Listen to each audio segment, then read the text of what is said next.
Wealth inequality isn't inherently bad. In fact, you want a little bit of wealth inequality. We're winning because the President of the United States is paying attention to Bitcoin. We as Bitcoiners need to start recognizing that we actually hold a lot of soft power. Sure, we're a small but mighty group.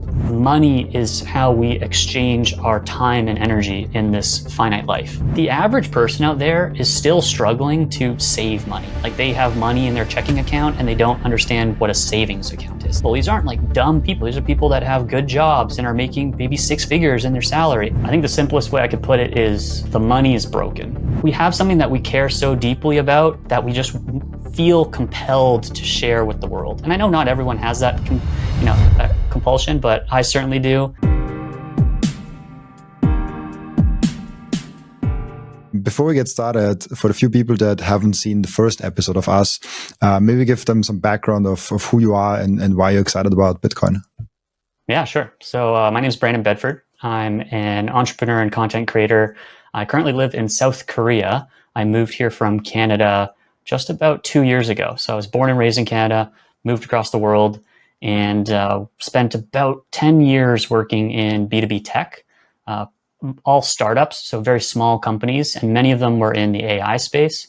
And after working in tech for close to 10 years and then seeing what was happening in the world with the COVID lockdowns and the pandemic, don't have to go down that rabbit hole right now, but seeing how the world responded to those things, it got me very, very curious about money.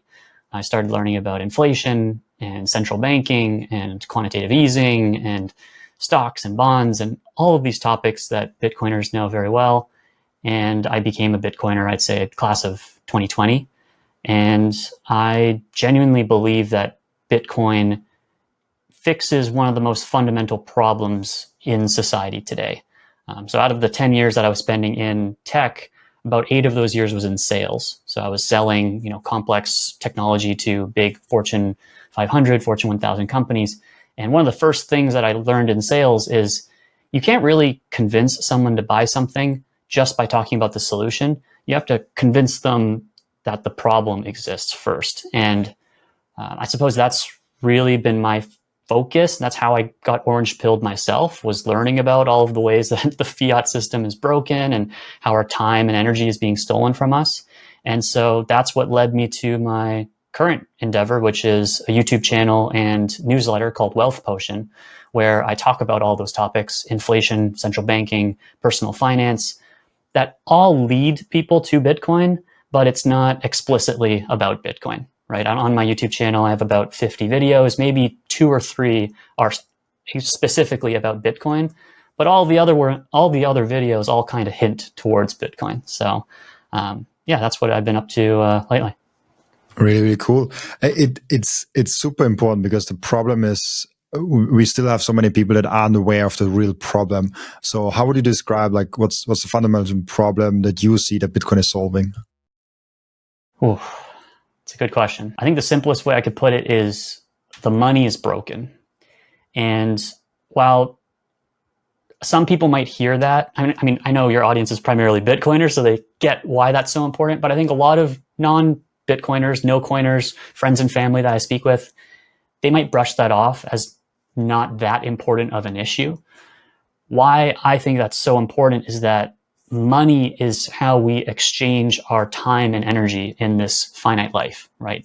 Michael Seyr and Safety and a Moose and all these people have said this much more elegantly than I have. So it's not a new idea I'm presenting, but it truly is our life's work. It's our blood, sweat, and tears that we give to the world, and we get money in exchange for it. And so when the money is broken, when the money serves the cantillionaire class that's close to the money printer before the rest of the people, that creates massive problems all throughout the world. It obviously creates issues when it comes to, class mobility and wealth inequality. But, as many other Bitcoiners have pointed out, it affects everything in our lives. It affects our material, desires. It affects the media and the news that we take in. It affects our food and our nutrition and the ingredients that are being put into our food. It impacts our morality and the way that we make decisions and how we decide if we're going to do something right or wrong because we feel like we're getting poorer. So I see the money as kind of bleeding into all the other aspects of our life. And so I think it's one of, if not the most important issue, at least in our material world, that we can at least first identify. Like I said, I and yourself and many viewers believe that Bitcoin is the solution. But I think the very first thing is we need to get everyone on the same page that, hey, there's a problem with our money.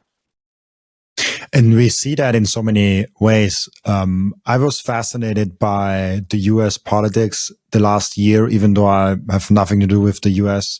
I mean, that's not true. I have a lot to do with the US, actually, or most of my viewers in the US, most of my partners are in the US. I literally hold now 30% stake in a US LLC. So like I actually have a lot to do with the US, but I personally, am not in the US and I'm not a citizen there and all those things. So I don't really have an incentive of looking at the US and like, hey, like, okay, what's going on with the politics? But it's really interesting because it is the world power and they have the world reserve currency. And, with that in mind, it's interesting what's going on. We have Trump now being elected. He's talking now about Bitcoin, how we can repay the debt with Bitcoin. Then he's starting a trade war, like tariffs, with all the things that he's doing there. Then we had that Elon thing, with Doge, which was very interesting for me to witness. How do you see all of that, what Trump kind of did since he's in office, and maybe also how this kind of shows that this broken money system is also leading into politics and what effects and implications this has? Yeah, I think it's a sign that we're winning. And I want to be very careful here. I don't mean it's because Trump is embracing Bitcoin and passing the Genius Act and doing all these pro-Bitcoin things, perceivably. That's why we're winning. We're winning because the president of the United States is paying attention to Bitcoin. And I love what, I think it was American Hodl that said this recently on a podcast, like, Bitcoin doesn't need Donald Trump. Donald Trump needs Bitcoin. And I think we as Bitcoiners need to start recognizing that we actually hold a lot of soft power. Sure, we're a small but mighty group, but getting Ross Ulbricht freed, for instance, like that was a huge win for, the Bitcoin and Bitcoin adjacent movement. And so I think to answer your question directly, like what is going on with the, this political stuff, I think it's a natural evolution of Bitcoin adoption. Do I think that it's going to stay like this forever? No, I don't think so. I think the next president, whether they're Democrat or Republican, they probably will change their minds about Bitcoin. There's going to be this infighting, but I really think that it's inevitable. I think a lot of Bitcoiners kind of have that view, and maybe that's a little bit arrogant, maybe it's a little overconfident, but as Lynn Alden says, nothing stops this train. Both the federal debt, to your point about Doge, but also Bitcoin adoption. And that kind of reminds me, this isn't really related directly to your question, but that's the same way that I feel about corporate adoption. I know a lot of Bitcoin maxis right now are up in arms about Bitcoin treasury companies, how it's not real Bitcoin. You're not actually a custodian when you do this. You are not trust. You're violating. Don't trust but verify. Yes, all those things are true, but we're not going to get to hyper Bitcoinization without corporations adopting Bitcoin. And if individual people, retail investors, want to risk their capital by investing in Bitcoin treasury companies, all the power to them. But I think at the end of the day, that is a sign that Bitcoin is winning. When you see corporations start to adopt Bitcoin as a treasury asset, when you start to see countries starting to, particularly the United States, as you put it, the leading hegemon right now, creating legislature that is, at least at first glance, favorable to Bitcoin. I think we have to be careful putting our trust in politicians, certainly, and I don't think I need to remind Bitcoiners of that, but we are winning. Yeah, it's interesting with the treasury companies because on the one, like there's nothing wrong with great companies that have like real products, real services, and just like offer them to the world. They are adopting Bitcoin and saving them on the balance sheet. Like that's what we want. We want individuals, companies, and all of the other ones to save instead of dollars and stocks and all the other things, Bitcoin. Like as a Bitcoin maxi, you want that, right? But I think a lot of the criticism comes from first, I think, envy a little bit, maybe also because there's like those things that make more returns than Bitcoin. That could be the case. And I like just full transparency. I never invested in anything else than Bitcoin. Like I had Michael Seyr on my show. I was at his party in Miami, and I still never bought a single strategy stock. Not because I don't like it, just because I have this policy. I have 100% Bitcoin. I love strategy and I love what they're doing. I just like rather stick with Bitcoin in my self-custody setup. With that being said, it is an interesting development where we have companies that have those fiat games piled in with Bitcoin. They're trying to get with just fiat games and credit games more Bitcoin, where I'm like, that probably works for strategy. That probably works for the number 2 and 3 also. But there is a way where maybe company number 20 that does that at some point blows up. So I see some risks there. I don't know if anything really happens. I know as someone that just holds Bitcoin in self-custody, I don't care. Like, I don't have to care. I certainly think the criticism against Bitcoin treasury companies is overblown. Like they're just saving in Bitcoin as everyone else. Like what's the big problem with that? But I can see the criticism if there's companies that just do that. Like if your company is only buying Bitcoin with fiat systems, credits, I don't know if that's a good idea. But if there's a real company with real use cases and they are providing services and products to the world and saving in Bitcoin, like that's what we want, right?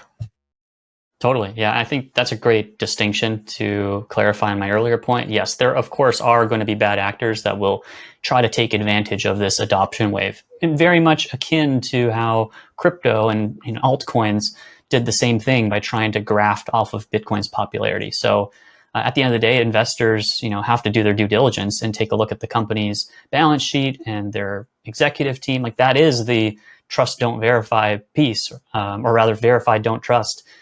They have to do that due diligence if they're going to invest in those companies. And I'm the same way as you. Like I'm fully in like Bitcoin itself. Now, I guess there is an exception to that because I do have tax-free accounts that have to hold stocks. For instance, when I was back in Canada, so those are invested in a Bitcoin ETF. So again, yes, there's a custodian involved, but it's Bitcoin. It's tracking the Bitcoin price. But I think that's a good analogy to think of some of these other products, especially as you start to look at Michael Seyr and what he's doing at Microstrategy with STRK and STRD, and now STRC was just announced this week.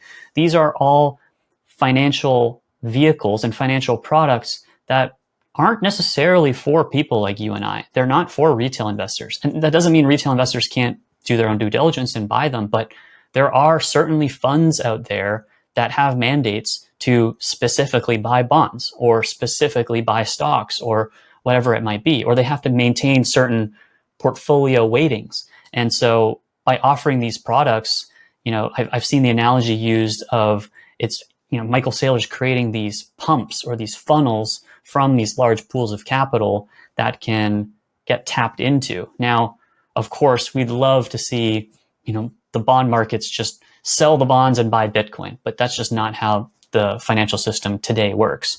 And so I think we have to, Michael Seyr is very clever, and his whole financial team there with Fong Li and what have you. They're very clever in terms of how they are building these products to appeal to specific pools of capital. I'm not going to pretend to be an expert on all of those things, but I think, you and I will stick with Bitcoin, but hopefully those things all create tailwinds for Bitcoin by pulling in capital. I I was just searching it, but I cannot find it right now. There was this chart as shown, like what is the big things, and then there's the small pumps to Bitcoin, and what kind of product of strategy is pumping from which market to Bitcoin. And I think that's the best way to look at it. That those treasury companies are actually, and also the ETFs, are unlocking new capital that was trapped in the fiat world.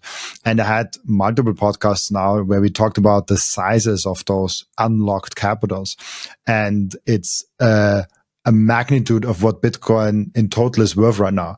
So if that unlocked capital, just like one or few percents come from that to Bitcoin, that will blow up Bitcoin so much.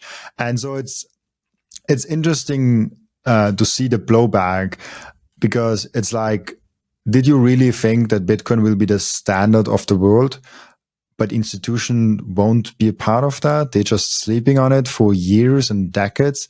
Like they have been sleeping for 15 years till they really discovered it, maybe 14, 13, depending on where you find the starting point for institutional adoption. But they're here now, and they're like very small here, but like they're here now. And that was a no, like, of course this happens. Like, what else do you think happens if there's the best performing asset ever coming around, and institutions like, I don't want it. Like, what the heck? Like, of course this happens. Totally. It reminds me, my English teacher in high school taught me that, and to be honest, I've looked into this. I don't know how accurate this is, but she taught me that envy is when you want something that other people have that you can't have. And jealousy is when you have something and you don't want other people to have it. And I think it's kind of this jealousy, if we use that definition, where a lot of Bitcoiners have this pride when it comes to Bitcoins. Like, I figured this out. I'm, rightfully have got these investment gains from figuring out Bitcoin before everyone else. And quite frankly, the world has been calling me an idiot. They've been saying that Bitcoin is stupid and, screw you. There's this kind of defensiveness to say, like, hey, I figured out Bitcoin. I don't want corporations coming in and buying all of this Bitcoin. And so, I do empathize with that. Like, I certainly have felt like the black goose or the ugly duckling or whatever the analogy is, because I'm that weird Bitcoin guy at family reunions. Like, when I'm talking to my friends, sometimes they'll mock me when Bitcoin's down. Like, oh, how your Bitcoin investment is doing. And I think we just got to laugh that off. The curious, open-minded people will come back to us and say, hey, can you teach me about this thing? Like, what do you see something that I don't see? And the people that, laugh at you or make fun of you or brush it off, they're going to be the ones in 5-10 years that are just going to be, Peter Schiff screaming at the sky about gold and how Bitcoin is a Ponzi scheme. Like, they're not open-minded enough to get it. So I get it. I think totally it's as you put it, there's this envy or jealousy or whatever you want to call it. Yeah. And one thing that we also don't talk enough about is that the treasury companies are stealing thunder from altcoin season. And I think that's a positive thing, that the treasury companies are actually bringing financial energy to Bitcoin back, because those are actually buying Bitcoin. Those are actually involved in the Bitcoin ecosystem, rather than having the same number co-op technology people into altcoins. I'd rather have them in a Bitcoin treasury company. And yeah, there are some similarities, but like you want to have them ultimately in the Bitcoin ecosystem. And maybe with treasury companies, that's the start of the ending of crypto and the start of Bitcoin only. Totally. You brought up that's such a good point, Robin, that I want to just highlight. Being in Korea, for those that don't know, is very heavy in the crypto side of things, not so much Bitcoin. Crypto, for last time I checked, doesn't have capital gains tax here, so it's attracted a lot of the crypto folks. Do Kwon is actually a fairly recent phenomenon. It's been crypto, not Bitcoin, for a long time in South Korea. But exactly to your point, Bitcoin is becoming a much bigger part of the conversation. I mean, we just had the second annual Seoul Bitcoin conference here in Seoul. It's a Bitcoin only conference, no crypto discussion or talks allowed. And there were a ton of talks about Bitcoin treasury companies. And so I think you're spot on in saying, like, obviously we don't have data to prove this stuff, but I do think there's absolutely a shift of attention away from crypto towards other Bitcoin products that have a risk profile and, asymmetric opportunity that attracts some of those crypto traders, right? They're like, oh, I missed Bitcoin. I don't want a 2x. I want a 10x. I want a 20x. Well, here's Metaplanet. Metaplanet just did a 10x over the past year. It's not for me, but it might be very attractive to some of these crypto trader types. Yeah, it's a good point. And overall, the trend is our friend. You mentioned this nothing stops a strain analogy, and Lynn is so genius for that, because it's like we have that M2. And have you seen that that Bitcoin is now the most correlated asset to do the M2 money supply? Have you seen that graph? I've seen the graph. I didn't know that it is now the most correlated. So, but yeah, I'm not surprised. I think that I've been, there's a couple of people in the FinTwit space that have been talking about this. I particularly like Cross Border Capital. I think it's, I'm forgetting his name now. Michael Howe, I think it is.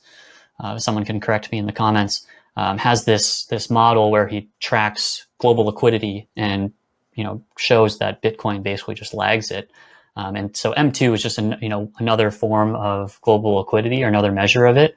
And I think it's pretty spot on. So, if that stays accurate, we're in for an exciting. I found this one. I literally just saw it this morning, and it's like from June, so like it's a month old now, but it's from June 2025, and you can see, and I have literally no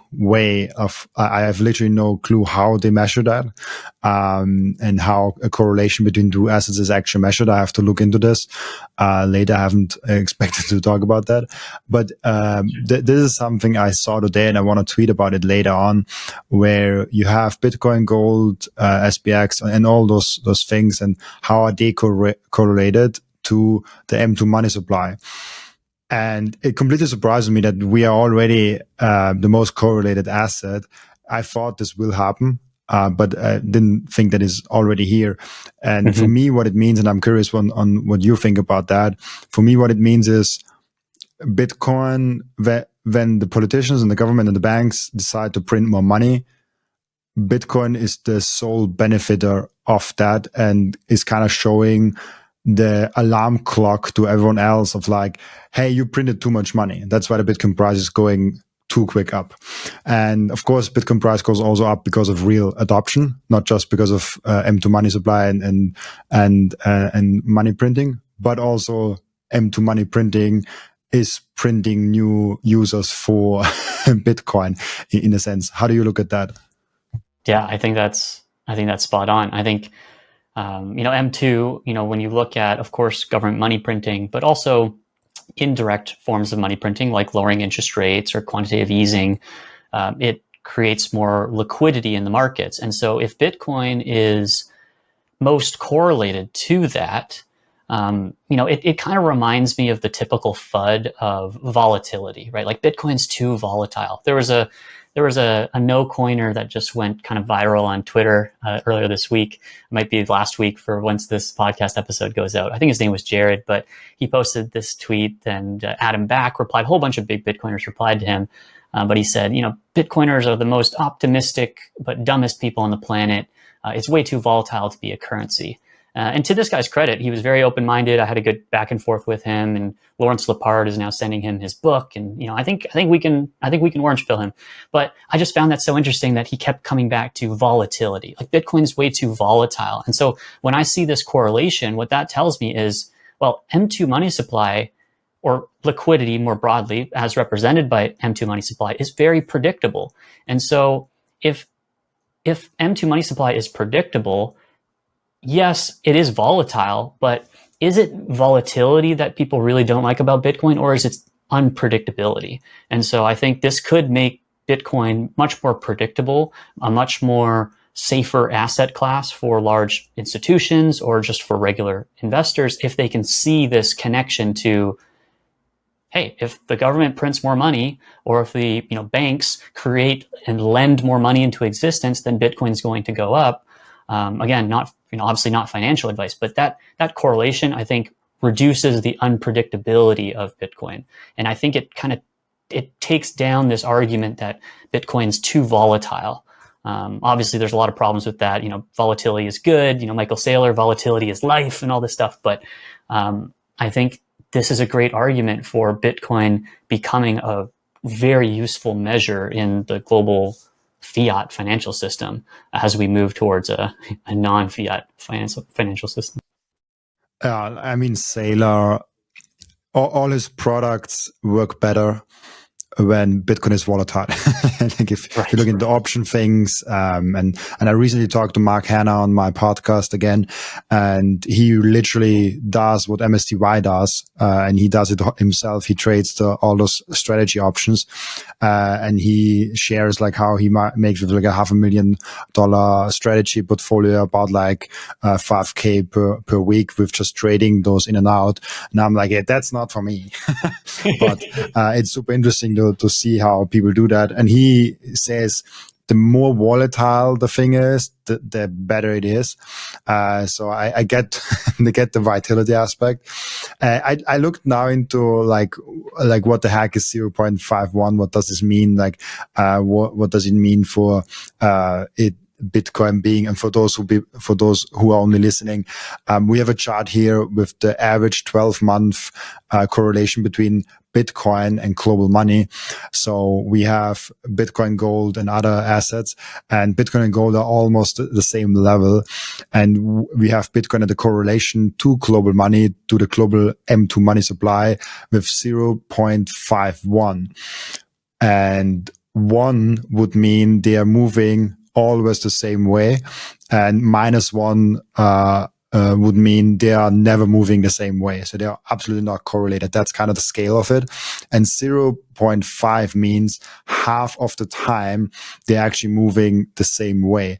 That's at least how I, with my like 2-minute research, got to know. So please correct me if I'm wrong here, in the comments. But that would make sense for me if like 1 is they move always the same, and 0.51 is kind of like half of that. And yeah, that really is an interesting thing. And this is kind of because a lot of people say, oh, Bitcoin, why is it a hedge against inflation when inflation now is going up, and all of a sudden like it's no longer like like people say like, oh, Bitcoin is an inflation hedge, and then it's like, oh, inflation went up this month, but Bitcoin went down this month. Yeah, that's not how it works. Like that's not how inflation is created also. Totally. The way I described it in a recent YouTube video I posted on this was, it is both an inflation hedge and a risk asset. Like if you were to imagine, a new form of money that was going to slowly become adopted by the entire world, of course it's going to be risky. It's going to be like, I know it's not a perfect analogy, but it's like a startup that's trying to disrupt, NVIDIA and Tesla and Google. It's trying to disrupt the biggest market in the world, which is money. And so it responds like a risk asset because the people that are invested in Bitcoin at its current state are comfortable with a ton of risk.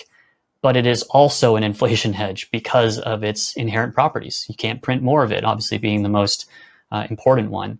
And so it is a tough argument because, like you said, a lot of people will point to a certain time frame and say, oh, Bitcoin's not being an inflation hedge, or like, look, it's just correlated with the NASDAQ. It's like, yes, and it is both of those things. Absolutely, that's very, very true.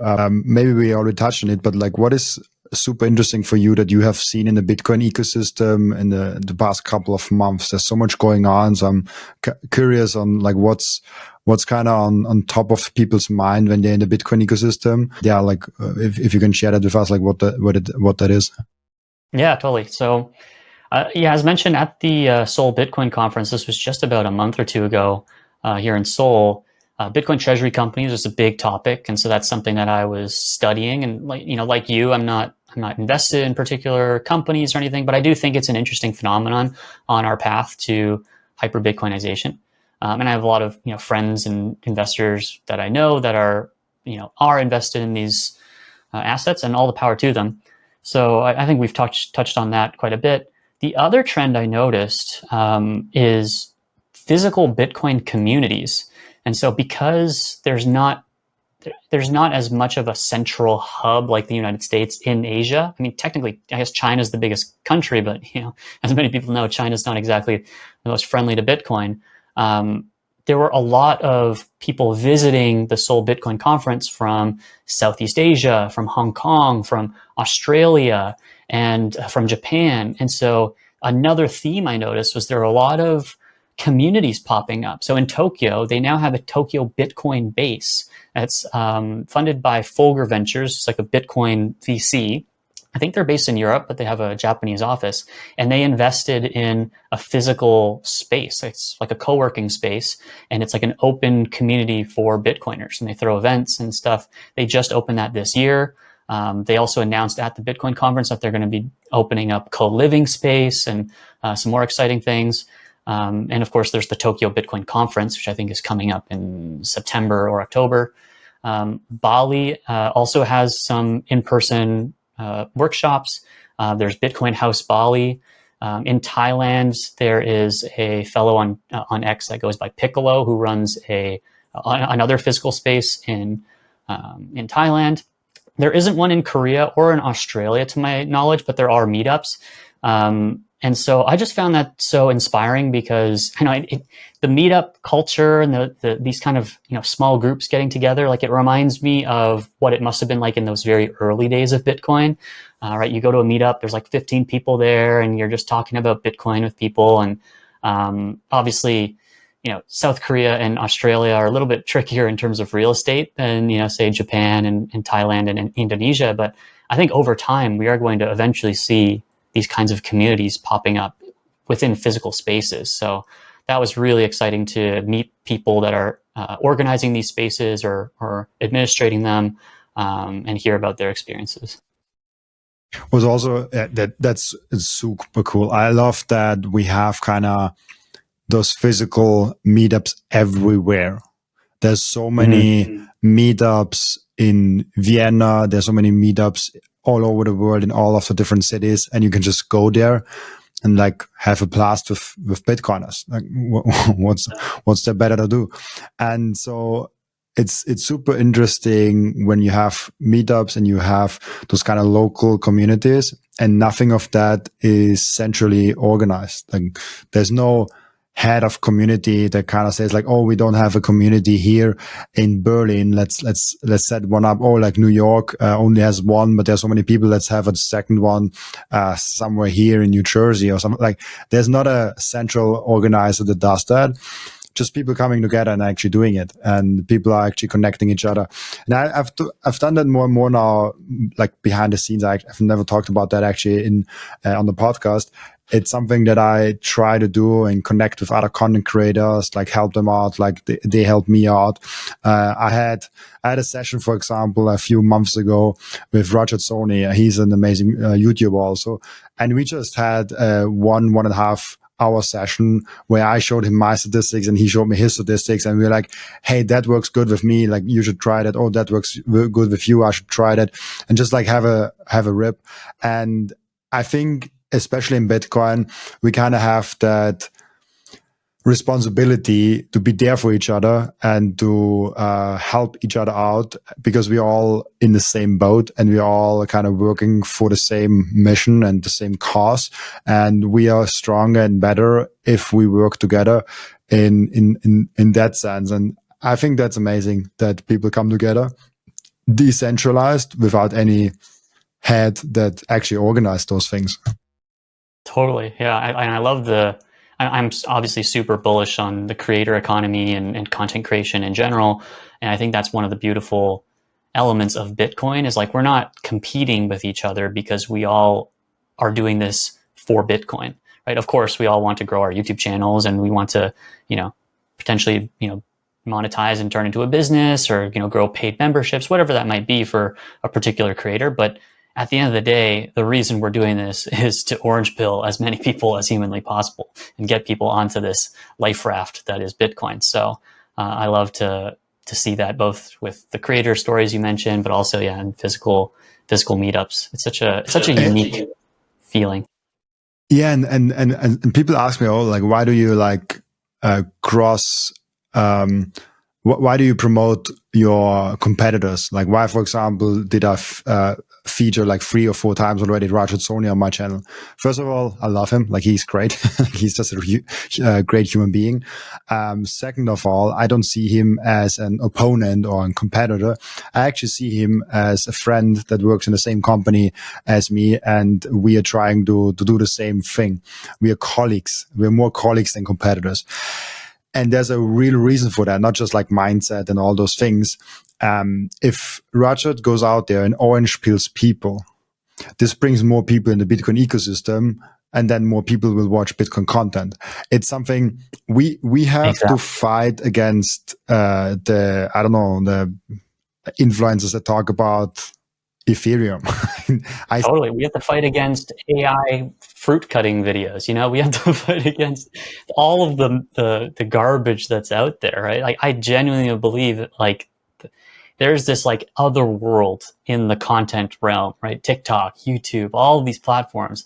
People are spending time on them, whether we like it or not. Like, yeah, I wish, people would put their phones down and touch grass, but like, that's just the way the world's moving. So we need to grab as much market share for Team Bitcoin in that war.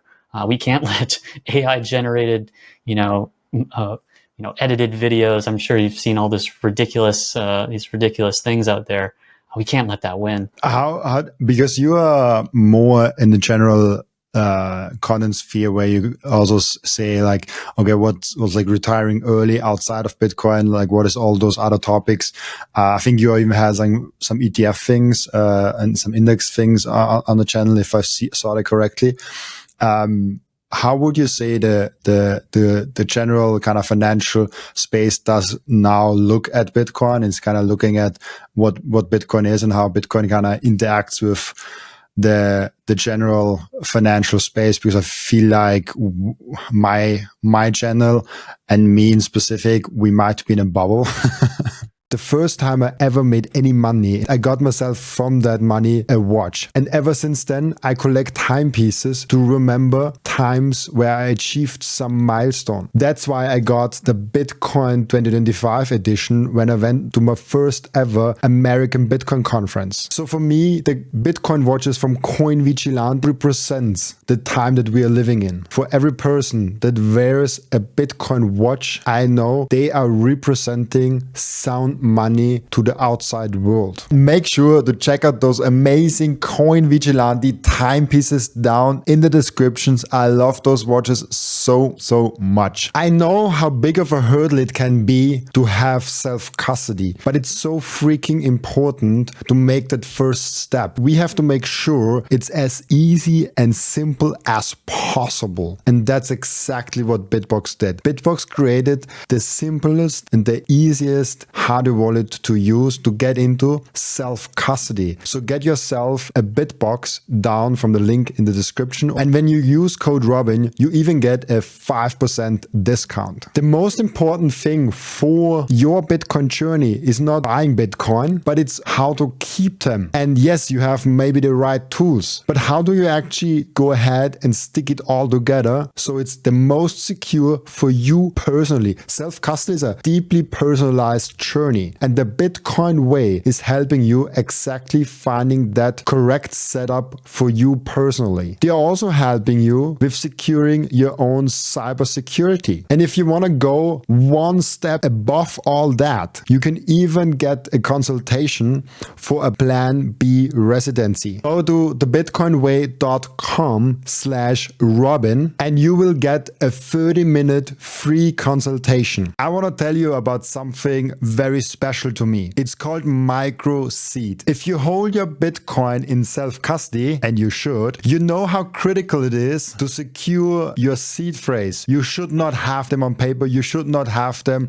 on anything else than titanium. With Microseed, you can engrave your 12 or 24 word seed phrase, the entire seed phrase, onto a 1-inch small washer. Yes, just one washer. All 24 words on that one washer. You can hide that thing everywhere. And even better, you don't need to buy a new kit every time you have to get a new wallet. You can make unlimited backups because Microseed is not selling the washer. Microseed is selling the device that stamps the washer. And we have right now a summer sale going on for 15% off. So you get the full kit with the device, with the washers, with the hammer, with everything you need to get started today for $186. And you can make with that unlimited amount of backups. Go now to microseed.io. Again, that's microseed.io to get your last backup tool you ever need.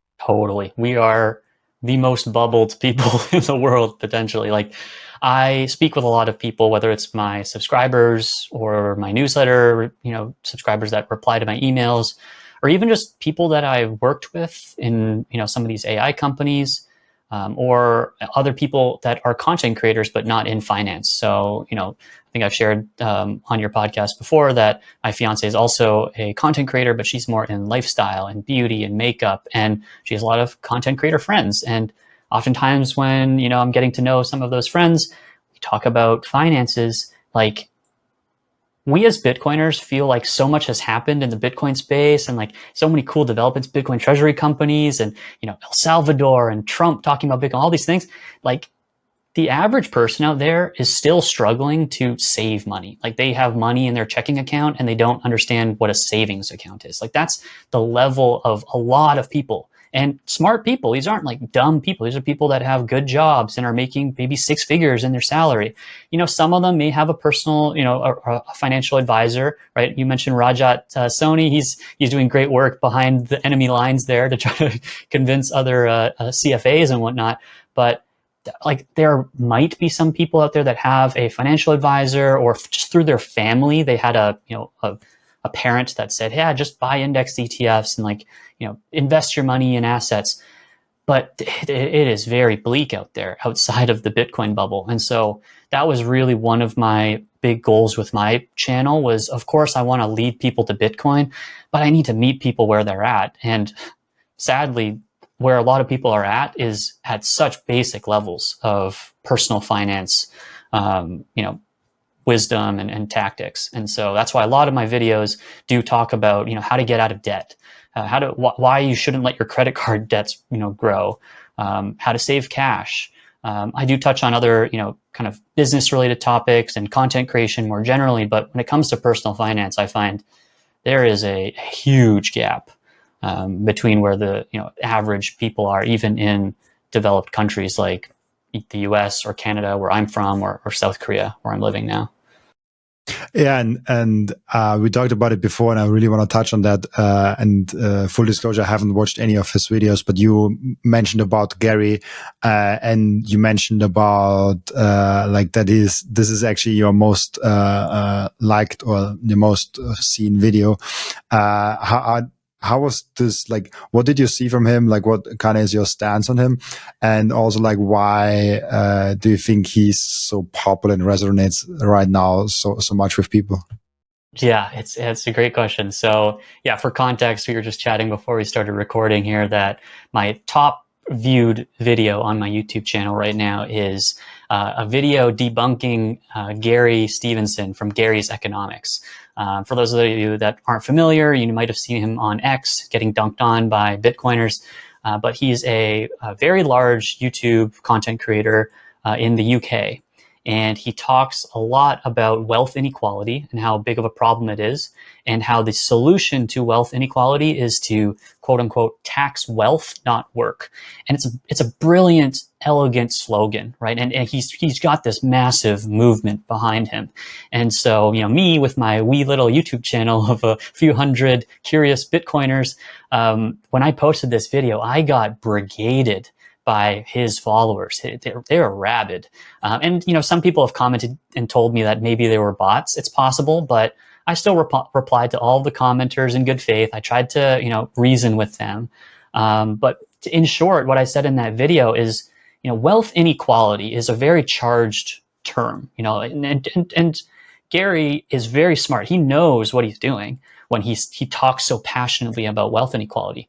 But what I said in that video, which triggered a lot of people, is wealth inequality isn't inherently bad. In fact, you want a little bit of wealth inequality. If there was no inequality, if everybody had the exact same outcomes, no one would do anything, no one would build things, and you would have Soviet Union, China under Chairman Mao, you'd have North Korea. Like, those are perfectly equal societies in that everyone is equally poor or equally dead. And so I cheekily talked about that in the video, and people were just attacking me, saying, "Oh, you're defending wealth inequality. You're a bootlicker for capitalists, all this stuff."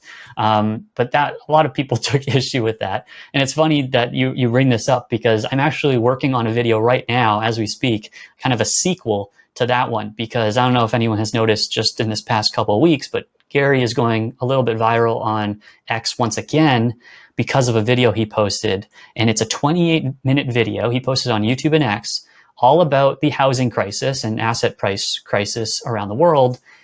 In that 28-minute video, he does not mention central banking, fiat money, sound money, Bitcoin, quantitative easing, interest rates, the Federal Reserve. He mentions none of those things at all. He mentions interest rates once. I double checked this, but he doesn't talk about any of those things because he doesn't want his followers to associate the government with the problem of wealth inequality.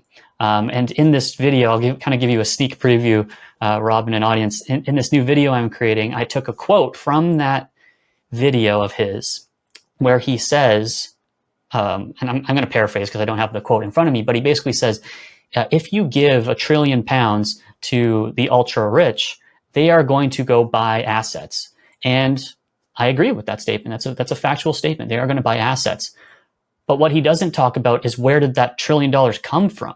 And I think he knows, he's a smart guy. He knows that that money was printed. He knows that that money was created by the government, but that would completely collapse his whole argument around, hey, actually what we need to do is tax the rich people so we can give more money to the government that gave the rich people all of that money during COVID. So you can tell I got very passionate just there, Robin. A big reason for that is, like, everything he does, quite frankly, like, it goes so against everything I'm trying to build at Wealth Potion. Like, I want to teach people how to invest, how to save their money, how to buy assets. And meanwhile, Gary is out there saying the ultra rich are buying assets, but you can't do it. You're screwed. They're going to price you out. And I'm like, Gary Stevenson buys assets. I'm sure he buys assets. So I want to teach people how to buy assets, how to buy Bitcoin, how to invest their money. I don't want the next generation of young men and women to grow up thinking that they can't do anything about their financial situation. I honestly think that's a very dangerous mindset, whether or not Gary knows that's what he's doing or not.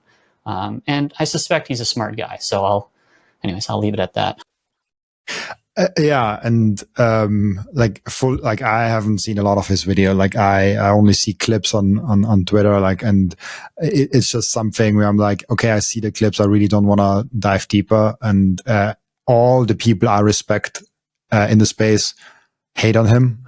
Where I'm like, okay, it's probably waste of my time to really like dive into. But yeah, maybe I'll give it a try to see like one of his videos. But all of his statements hurt in my head so much when I even hear them. And I think the thing that I think he's doing is making, like, when we think about how to make a cult online, how to make yourself popular, you want to find a common enemy that's easy to attack. And what's easier to attack than Elon Musk, Jeff Bezos, and all the rich people? This is just like super easy. There's a lot of material, and you can easily like grill them for what they are, because they are so much more rich than anyone else. You can easily like show them like, oh, what's their net worth to like what's the average net worth. You can easily like make this a popular target, and then he's not offering a solution for them individually outside of, hey, let's change politics. And then what he's actually doing is he's building a lot of complainers, and they can all complain about one thing, and like this evil thing of like rich people, and then profiting off the fools that actually follow him. And that's that's a hard thing for me to see. Because it's basically, I don't want to use the word scamming, but he's definitely profiting off fools that believe in socialist economies. And the people that actually see, okay, what happened with socialism, what has happened in the past with those, we just know it does not work. Like it's a nice theory. Oh, like we all live in like the same world. We all have the same thing. Everything was working out magically. It's just not happening. You need competition. You need a free market. You need an incentive. People, if you erase all incentive from people, guess what? They will not do anything. I think Charlie Munger, and I love this quote. He's like, show me your 5 biggest incentives and I show you what you will do. If your incentive is to lay on the couch and watch Netflix all day long, I'll guarantee this is what you will do. And so I have a hard time with those people. And I usually don't mention them, but it's a fun one because he seems to really, like, he is very strategically and very smart with how he builds his cult following. But he is leaving his following into a slaughterhouse. And I think that's just not an ethical thing to do. There's a lot of people with cult followings that actually bring their people a lot of wealth. Like, for example, let's make this example of Seyr Namus. He definitely has a lot of people saying like, oh, the Bitcoin Standard, that's the book you have to read. And I'm one of them. I'm like, hey, this is, no matter if you like or hate Seyr, like, he has written one masterpiece of a book. The timing, when it came out and all those things, this was just really, really good. Is it the best orange pilling book now? I probably think no. I think there are like already better ones out there, maybe, depending on which person you're taking with. But one thing you cannot say, he made almost all of his followers probably very, very rich.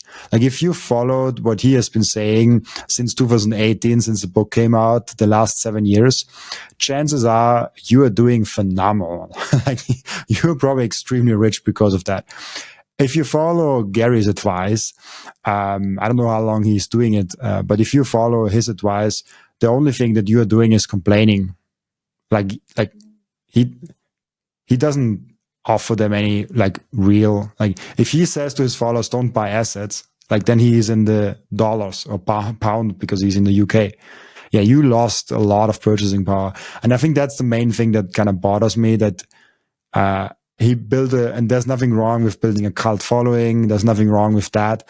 I just really hate when you make people believe there's like and there's even like this common enemy also is not a bad thing in general. We Bitcoiners do the same thing with central banking and with Christine Lagarde. I just feel like we have a good enemy. I feel like Elizabeth Warren, Nancy Pelosi. Yeah, pick your villain. Yeah, I think you're definitely onto something there, Robin. And look, like I in the video, even I posted it, like both the one that I posted prior that got a lot of attention and the one that I'm editing now, like, I extend many olive branches to Gary. I try to give him the benefit of the doubt. I don't assume any ill intent there, even though it is very possible that he knows exactly what he's doing. It very well could be that he is just misled and he is confused. And so I try to approach the video with that. I even start the video by saying, hey, here are 3 things that I agree with Gary on, just to really state some common ground. But I do fear what you're talking about is there is a very good probability of that being correct, in that he is, creating this cult following in order to create a political movement, right? And again, I don't know if he's ever said don't buy assets. I don't think he's gone that far, but going through his YouTube channel, watching, they're all about politics and taxing, but I haven't seen a single video where he talks about here's how to set up your, 401k or whatever the UK equivalent is. Here's how you set up your brokerage account. Here's how you buy, index ETFs or buy Bitcoin or whatever he believes in. I guess not surprisingly, he's not a supporter of Bitcoin. He thinks it's a pyramid scheme. But it's like this attitude, like you said, this mindset of like, there's no solution. You're screwed. We're all screwed. what we need to do is tax the rich. It's just so tiring. And I think what you're getting at here, and not to change directions too much, but I think when you talk about a cult following, I mean, at the end of the day, a cult is religious in some sense of the word, right? And I think a lot of this comes down to like young people are missing.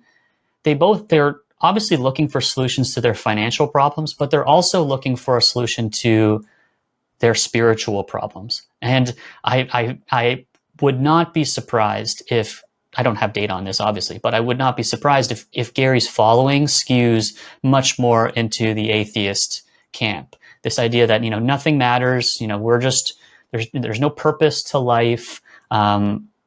We just, I'm just going to follow this popular person because what he says sounds smart and compelling. And I think that's very dangerous. And I unfortunately, I don't think Gary's the last of his kind. We're going to see more of these types of people in the future. Interesting. I've not watched any of his video. I just asked ChatGPT, okay, what is he actually recommending to his following?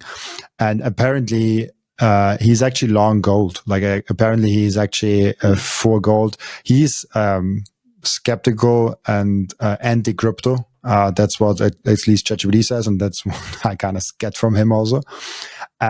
He also says, buy a house as soon as you can.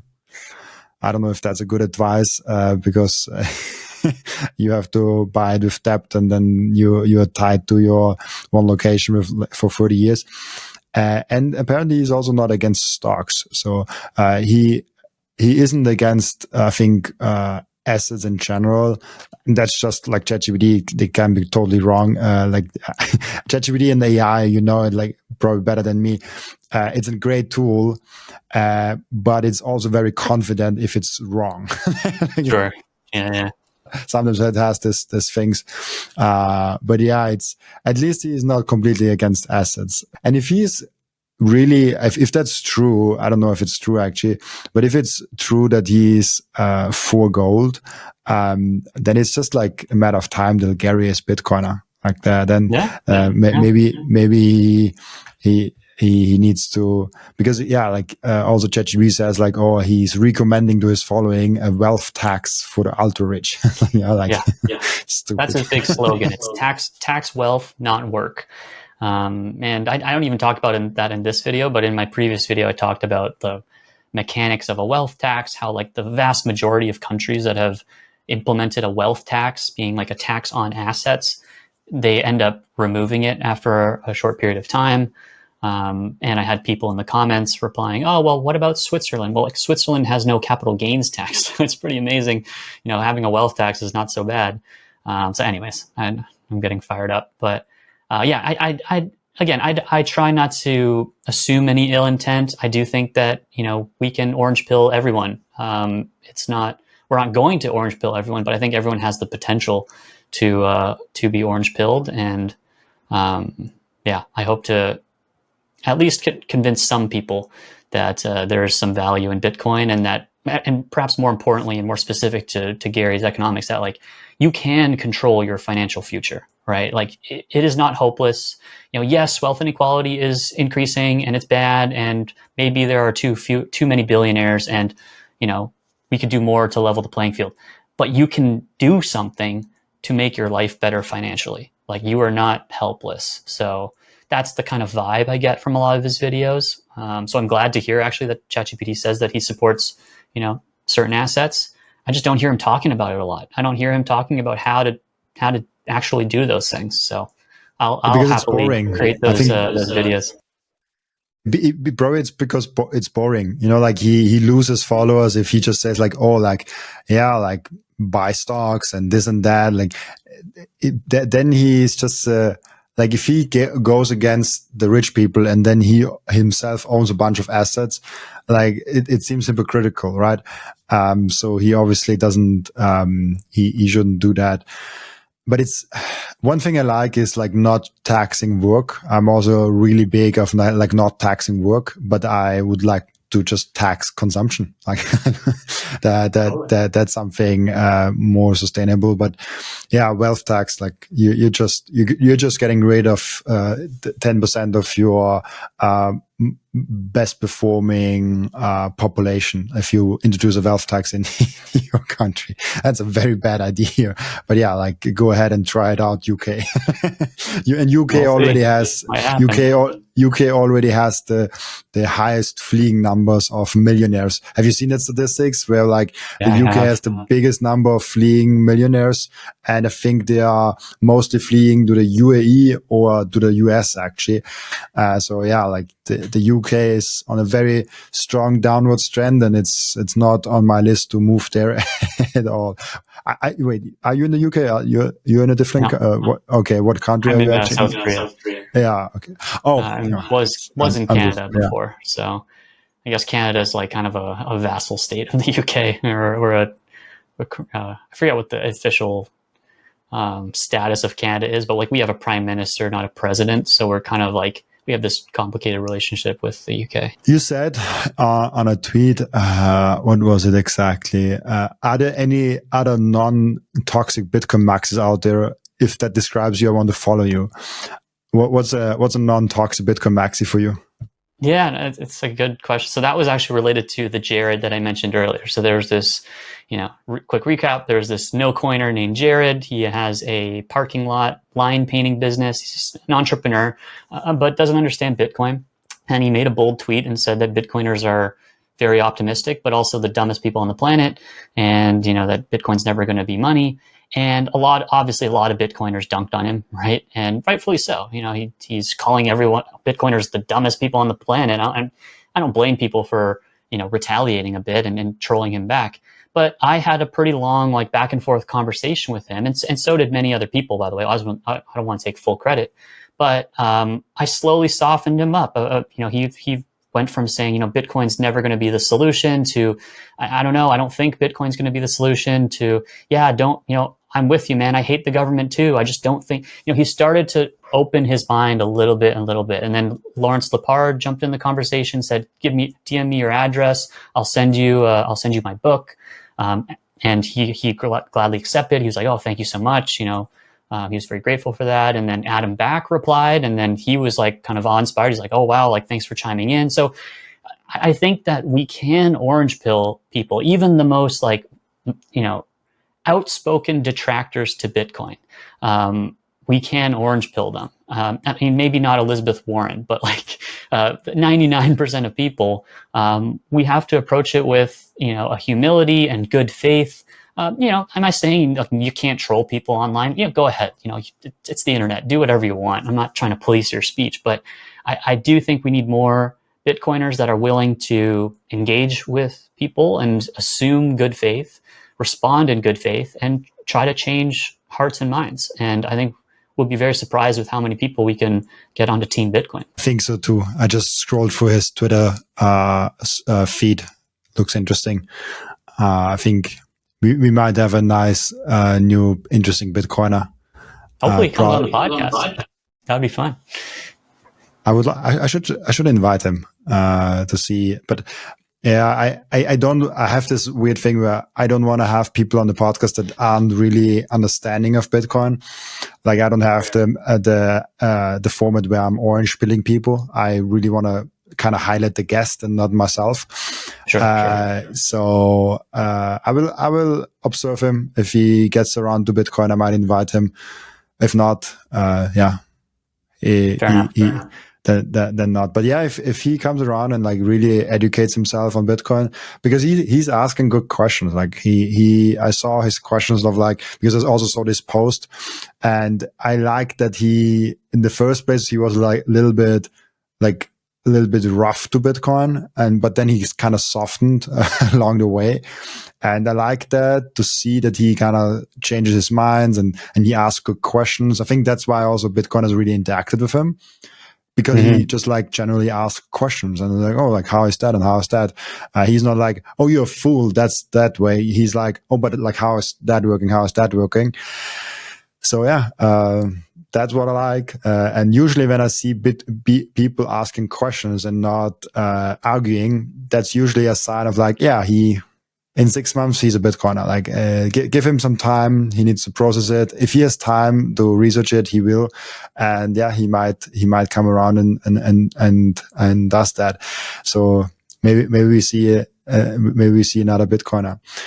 Before we end the podcast, I want to get to sorry, do you have any other thing to that? No, that's good. Okay. Before we end the podcast, I have one more topic, and I want to, because you told me that before, that you are converting to Christianity, and it's super interesting because with the podcast, I was completely like anti, and I was like, oh, I just don't have a God. Like I just live my life. And my religion teacher in school asked me, oh, if you're not in the God, like what are you believing in?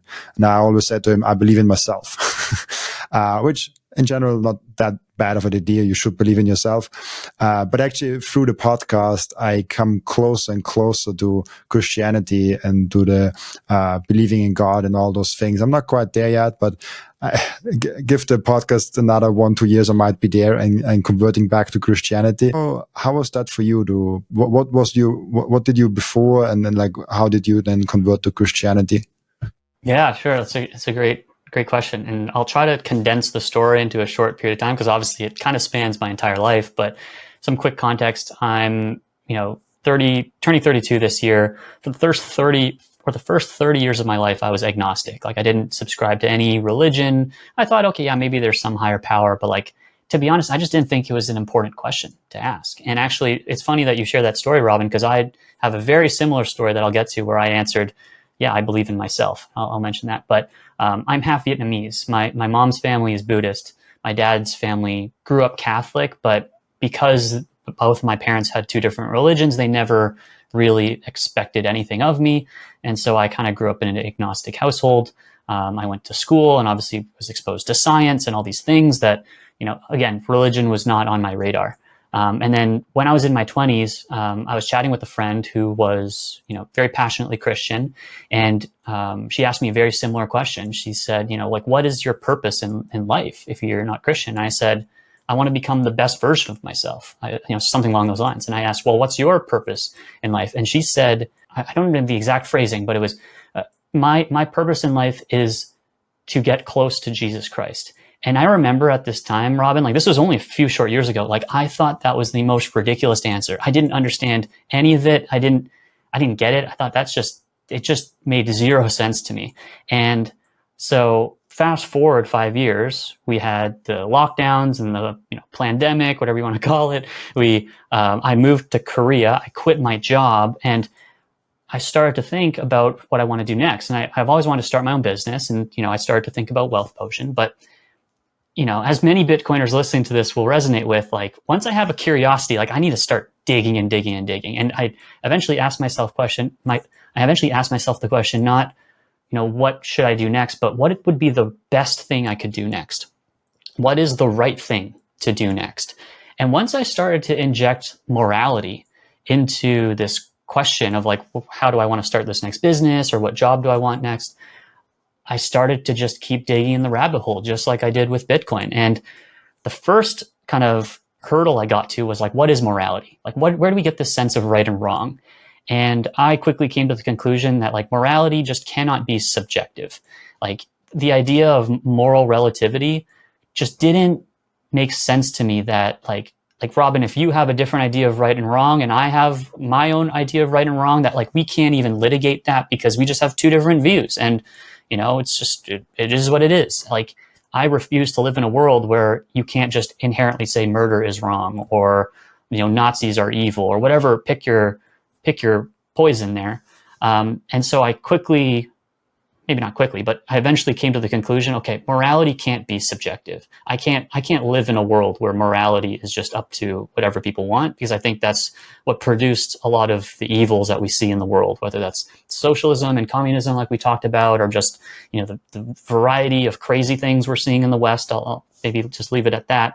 Crime and just cities falling apart, and my hometown of Toronto, Canada, going from one of the like comfiest, safest places to live to just becoming dirty and unsafe, after the pandemic. I started to see, hey, this is like a spiritual problem. This is not just about governments and money printing and lockdowns. And so once I accepted that morality was objective, I then started to look into the various offerings out there. Like what objective moralities exist? And personally, I came to the conclusion of Christianity. And I believe that, to put it in a nutshell, that what we see as right and wrong in like the West or in civilized societies, as you'd want to put it, a lot of that is actually based on Christianity, but it's been so abstracted away that we take so much of it for granted. And then once you see it, it's very hard to unsee how much Christianity has influenced modern culture today. Whether it's the Constitution in the United States, the Charter of Rights and Freedoms in Canada, the way hospitals, right? They all are named after saints. Isn't that kind of interesting? Like St. Mary's, St. Mike's, like all these hospitals. So I started to see this, and I personally believe in Christianity. And I guess just to close this off and bring this full circle, that's when I started to understand my friend's answer of, I want to get closer to Jesus Christ. Because it's not just like, I want to get closer to this like historical figure that may or may not have existed, that I now fully believe existed. Jesus Christ to a Christian represents the best possible version of me. The key difference is that I don't get to decide what the best version of me is. I can't say that the best version of me is a mass murderer, because that's just wrong. And it was that kind of merging of those two things. Like, I still want to become the best version of myself, but I think that best version of myself is Jesus. So yeah, not to get too preachy, but that was kind of the transformation I went through. And there's obviously more details I can get into if you have specific questions, but in short, it was very much from the perspective of morality. And I'll also share, I shared with you before we started recording that I had cancer this year. I found out I had cancer and then had surgery and had the cancer removed, just had my 6-month checkup, and I'm still cancer free. It was not because of my cancer. It actually, I converted before my cancer. I guess it was just a complete coincidence or a miracle, you could say, that I found out I had cancer right after. So I just say that because I know a lot of people hear these stories, and a lot of people do convert to religion for experiential reasons, right? They go through a terrible breakup or terrible loss in their life or a health issue, and they then go to religion. For me, it was purely intellectual, which is I've found as I've met more Christians, it seems to be a fairly rare phenomenon, but I think it's starting to happen more and more among like young millennials, Gen Z, Gen Alpha.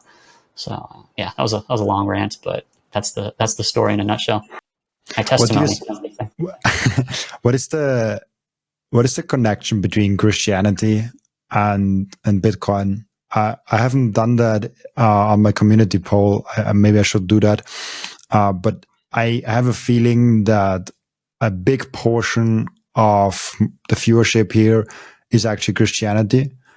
And a lot of my guests are definitely like from them, I definitely know it. And there's this really interesting connection between Christianity, Bitcoin, having kids, building a family. Like all those things kind of like come together somehow with sound money. And I'm like how does sound money like fit into that whole thing? It doesn't really. But then there's like Pastor Coin and other people that really make that connection between the Bible and Bitcoin and how these things are actually going together. Like, is there something, or is it just like coincidental that like, yeah, those two groups really understand each other? I don't think it's a coincidence. I'll start by saying that. I actually don't even believe in coincidences anymore, but that's a side topic. But let me see if I can thread the needle here. We believe that the world is broken. There's something wrong with the world, and the world around us is fallen in a sense. There's so much,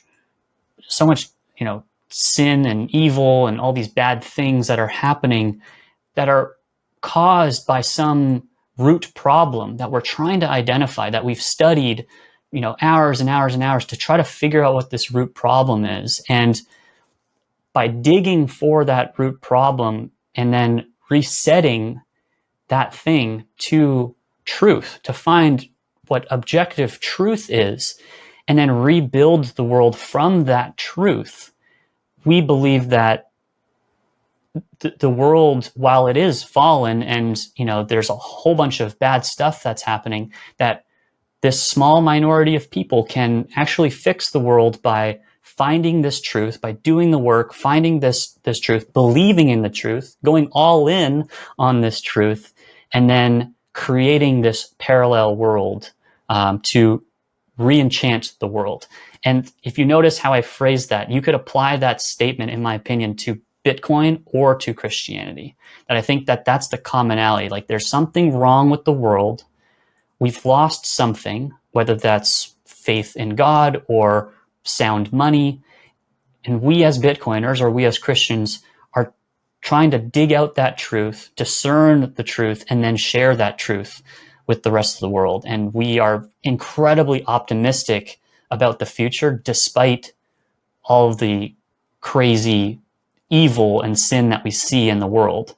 So I absolutely think that there's a corollary there. And yeah, I don't think it's a coincidence. I think that I don't know what it is though. I don't know if it's a personality trait. I know that a lot of people have done like Myers-Briggs tests, and there's certain personalities that correlate with Bitcoiners. So perhaps that has something to do with it. But yeah, it's still a mystery to me. But I have noticed that as well. There's a lot of Bitcoiners that I meet are either Christian themselves, or they're like I was, they're agnostic, but now that they're a Bitcoiner, they're starting to ask these questions about faith or God. And it doesn't necessarily have to be Christianity for them, right? But some sort of objective truth, some sort of transcendent goodness that exists beyond the world of our five senses. I believe so too. I like that. It's interesting, the connection. Really? We have a question that I asked each and every one of my guests, and the question is, what have you like? The question I have for each and every one of my returning guests, as you are, and the question is, what have you learned outside of Bitcoin since your last appearance on the podcast? About Bitcoin? Ooh. Outside of Bitcoin. Outside. Sorry. I mean, that Jesus Christ is the way, the truth, and the life. And I think if Bitcoiners approach faith as turned away from faith as they might be, or as violent of a reaction they might have, or experience they might have with religion, if they approach religion, whether that's Christianity or Islam or whatever religion that they're curious about, with the same open-mindedness that they approached Bitcoin with, I think that they will see that there's a lot more to it than what they maybe previously perceived. And if they, for any agnostic or atheistic people out there, like I was, if you can think of yourself almost like a no-coiner, and how hard it is sometimes as Bitcoiners to communicate with no-coiners, I think there's a very similar correlation there. So again, I didn't want to get too preachy there, but it was the first thing that came to my mind. And to go back to what we talked about right at the outset, like, I do think that money is the root of so many problems in our society, but I do think that fixing the money is the second most important decision you can make in your life, and getting on a Bitcoin standard. I think the first most important is following Jesus. Then I think I already know kind of the answer to what you will say to the end routine question. As you know, we have an end routine where the previous guest is asking a question for the next guest without knowing who the next guest actually is. And the previous guest asked you the question, if Bitcoin wasn't around, what would you be working on? Oh, that's a good question. And interestingly, yeah, I guess the one thought that does come to mind was like, I would be doing something more specifically in Christianity, right? Going to be a pastor. I don't know if that necessarily is my calling. I think though, I would be weaving Christianity into what I'm doing. I think that my faith now does inspire a lot of my work. I think I would be in content creation. So that's another topic. I think we talked a little bit more about that on our first episode together. I think the future is going to be a creator economy. I think all the trust that people are losing in the mainstream media, universities, just large institutions in general, like, money is not the only thing that's getting decentralized. Everything is getting decentralized because of the internet, and because of how much the internet can make information more freely available. And so I think, I don't know what exactly that domain would be for me, because I'm in Bitcoin, it's personal finance and all of those related topics, but I definitely would be a content creator of some sort, because I think, maybe to connect this back to the religion bit, I think there's something very primal and almost divine about content creation. Like we all have our takes, we all have opinions, and to be a content creator and just to share that, like, it's like we have something that we care so deeply about that we just feel compelled to share with the world. And I know not everyone has that, that compulsion, but I certainly do. So whether that was Bitcoin or if it was Christianity or something else, it's basket weaving, I think I would be doing something in content creation for sure. Really cool. Brandon, thank you so much for being on. Before I let you go, where can people find you and ask questions? So you can find me on YouTube at Wealth Potion. You can also find me on X at Wealth Potion. And then you can also check out my website if you're so inclined, wealthpotion.com, where I have a completely free newsletter. I also have some free resources that I'm putting out there, like retirement calculators, and some more resources to come, like budgeting. And as mentioned, these are things that aren't specific to Bitcoin. I know you've had quite a few guests on that have like Bitcoin retirement calculators. Again, my whole goal with Wealth Potion is to help orange pill people that are still earlier in their journey, that they wouldn't even want a Bitcoin retirement calculator yet, but they are starting to get curious about personal finance and building their wealth. And so if that is interesting, maybe not to you, because I'm sure your viewers are mostly Bitcoiners, but if you have relatives, if you have friends that are trying to get their personal finances in order, they might like Wealth Potion. So check it out. Really cool. Thank you so much, Brandon, for being on my show. And also thank you so much. Thank you, Ronnie. And also thank you so much for everyone that is watching and listening, for joining us today. As always, I'll be back tomorrow with another episode. Bye-bye.